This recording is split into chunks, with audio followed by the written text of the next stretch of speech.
ശശി തരൂർ എന്ന് പറയുന്നത് ഒരു വലിയ അസറ്റാണ്. അത് അദ്ദേഹത്തിൻ്റെ പാർട്ടി മറന്നുപോയി എന്നുള്ളതാണ് സത്യം. ഞാൻ മുമ്പേ പറഞ്ഞു, അതിരഞ്ജൻ ചൗധരി എന്ന് പറഞ്ഞ ഒരാളിന് പകരം, ഒരു വായാടിത്തക്കാരന് പകരം 2019 ശശി തരൂരിനെ അവർ പ്രതിപക്ഷ നേതാവാക്കിയിരുന്നെങ്കിൽ കോൺഗ്രസിനുണ്ടാകുന്ന മാറ്റം ചില്ലറയായിരുന്നില്ല. കോൺഗ്രസിന് ആശയപരമായ ഒരുപാട് കാര്യങ്ങൾ പാർലമെന്റിനകത്തും പാർലമെന്റിനും പുറത്തും പ്രചരിപ്പിക്കാൻ ശശി തരൂർ എന്നുള്ള പ്രതിപക്ഷ നേതാവിന് കഴിയുമായിരുന്നു. പക്ഷേ അപ്പം ബാക്കിയുള്ളവർ സ്വല്പം ചെറുതായി പോകുമോ എന്നുള്ള ഭയമാണ് അവർക്ക് ശശി തരൂരിനെ അകറ്റിയത്. നരേന്ദ്രമോദിക്ക് ആ ഭയമില്ല.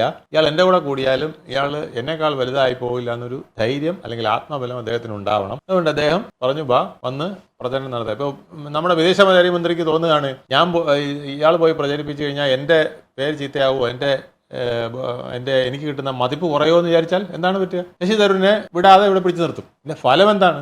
അദ്ദേഹം പോയി ഉണ്ടാക്കിയ ഓളം ചിലപ്പോൾ മറ്റാർക്ക് ക്രിയേറ്റ് ചെയ്യാൻ കഴിയില്ല.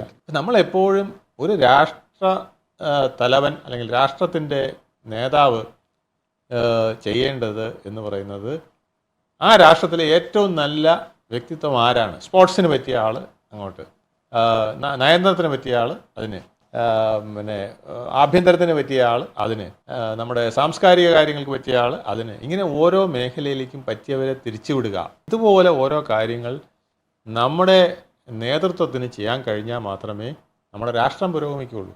ഈ രാഷ്ട്രത്തിലെ 150-140 പുറത്ത് കോടി വരുന്ന ജനങ്ങൾക്കും ഓരോ വ്യക്തിത്വങ്ങളാണ്, ഓരോ വ്യക്തിത്വമുണ്ട്.